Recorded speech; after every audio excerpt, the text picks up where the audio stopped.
So today we're going to talk about the benefits of home ownership. I want to apologize for the typo on all of our information. It's supposed to be the Greg and Kim show, but we'll be correcting that. Hi everybody, welcome to Kim and Greg TV, KNG TV. Greg still is under the impression that this show is supposed to be entitled Greg and Kim, but first of all, that doesn't even flow. G and K sounds stupid, sounds like a potential disease. And that's why we're KNG. Thanks. Okay, so what do you want to talk about today? Today we're going to talk about home ownership. For you all that know us personally, you know that Greg and I pride ourselves on owning multiple properties and using that rental income and building the equity in those properties over time as a part of our investment vehicle. We want to talk about home ownership for you all, personal home ownership. Of course, down the line, throughout watching our show, you're going to see that we talk about investment properties, rental income, buying, selling, flipping, all of that. But today we're just going to talk about the individual home ownership for yourself. So a little bit of background on us. So we started buying property in 2016, and currently we own 2 townhomes, 2 single-family properties, 1 duplex, and 1 quadplex. And we'll move on to the benefits of home ownership. The benefits, yes. So for you all out there who are thinking about buying your first home, the most important benefit is the equity that you build in a home from owning it. Greg, can you tell them what equity is? So equity is the difference in the market value of your home and what you owe on it in your loan. So if the market value of your home is $200,000 and the loan amount that you still have left to pay off is $100,000, that means the equity in your home is $100,000. Right, and that equity becomes really important down the line when you eventually sell the home, because that $100,000 you'll get back less fees. This goes in your net worth column and increases your overall net worth as a person. One of the other benefits of home ownership are that you get to pass it on. You get to pass on the wealth that you've accumulated through property ownership from yourself to your children, your children's children, and so on. If you really want to disown your children and you have a favorite niece, Aunt, I'm talking to you. But if you want to disown your children and pass it to a favorite niece, you can. Home ownership just comes with tons of benefits with respect to the wealth that you can build over time. In addition to building that wealth through equity, you also build it through appreciation. Now, every year, your home will appreciate in value at about between 3 and 6%. So if the home is worth $200,000 today, a year from today, if it increases by 3%, then your home will be worth $206,000, and so on and so forth. So as that number keeps increasing, you've done nothing but continue to live there and continue to pay your mortgage, and you reap the benefit of that equity in the appreciation. Awesome. And then also, one of the final key benefits of owning real estate is tax benefits. I'll have the lawyer who took a tax class talk about tax benefits. Okay, just because I'm a lawyer and I took a tax class doesn't make me a tax expert, but I do know a little bit, which I'm willing, of course, to share with you all. If you eventually decide to file your taxes after you've owned a home, and you decide to take the standard deduction, which under the Tax Cuts and Jobs Act would be the $12,000 standard deduction, you won't be able to get the tax benefits for the home ownership. But if you eventually turn your property into a rental property, you can of course deduct the taxes and the insurance and mortgage from your overall income. But then again, while it's your own home and not a rental property, you won't be able to make that deduction unless you take an itemized deduction for your taxes. Those are some of the quick and down and dirty, most present benefits of home ownership. And next, we're going to talk about the history of home ownership in America.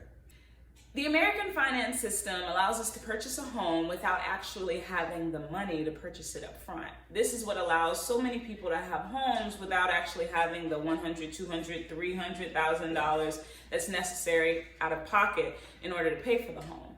And so this became accessible on a widespread basis after the Industrial Revolution. Once people started getting jobs that were paying them on a regular basis, banks started to say, hey, you know what? We trust that you'll pay us back. Let's go ahead and lend this money out so that we can make money off of the interest over time, and these people can actually have a home themselves.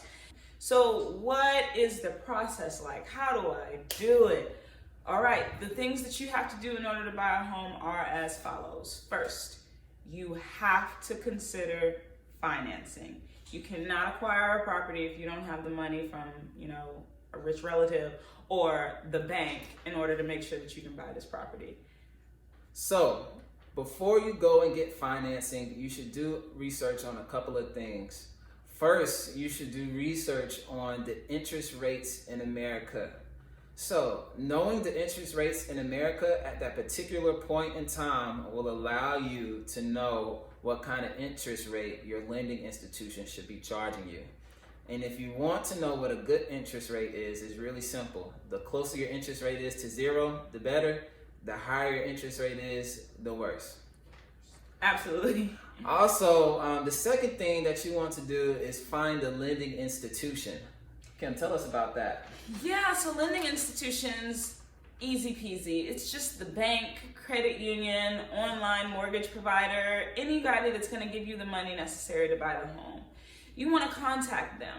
The huge benefit that a lot of people don't know is that when you contact any one lending institution to figure out what their rates are going to be for you to buy a property, you can then contact any other lending institution, and even though they're going to pull your credit at that time in order to assess whether you're credit worthy, it won't impact your score as you continue to get other quotes. So there's like a 15-day grace period where you can contact this bank, that credit union, that lending institution. You can contact 10, 15, 13, 50 of them, and continuing to contact them won't impact your credit score.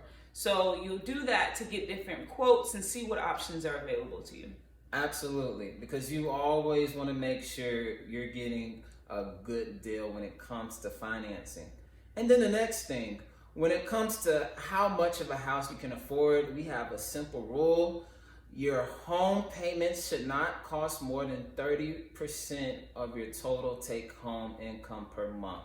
Think about it. You've got a lot of other things to take care of during the month. You've got to pay for your phone bill, your cable bill. You've got to pay student loans. Absolutely. You've got so many other things to do that you got to make sure that your mortgage is something that you can afford. Absolutely. And that's going to pretty much finish up our financing portion. But if you want to look up more things about buying a home, there's some great government websites that you can go to. One is www.usa.gov buying a home, and the other one is www.hud.com buying a home, and we'll place those website links in the column below. Yeah, we'll also list another link below for NerdWallet. They have this really good article that we went through, and it explains the other different financing opportunities that might be available to you.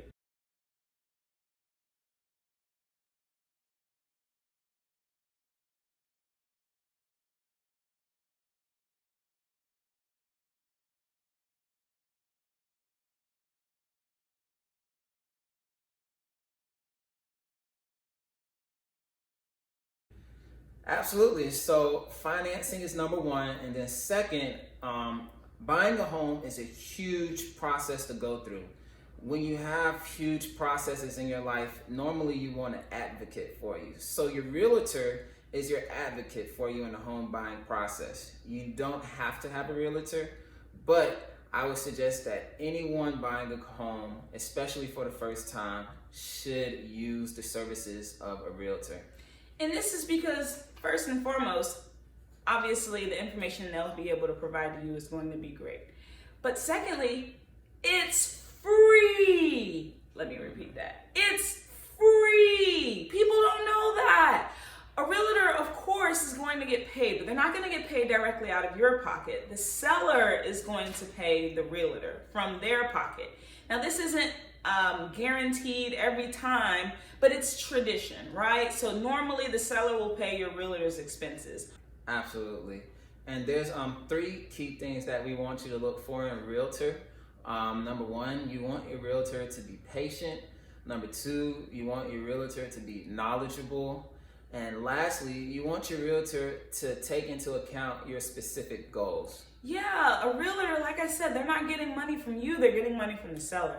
So sometimes they might be interested in hurrying along this process so they can get to closing and get their money. You want someone that's going to be patient, take their time with you, understand that you're a first-time home buyer. So they've got to make sure that they walk you through this process and coddle you a little bit as you continue to go through the ups and downs of figuring this whole thing out. Yes, and absolutely. And someone who's really helped me with my knowledge of real estate is my mother. So if you're in the Atlanta area and you want a realtor, shameless plug, I'll put her email contact information in the column below. So next thing that you want to have in your home buying process, or next thing that you will have in your home buying process, is this part that's called the executory period, or what most people call under contract.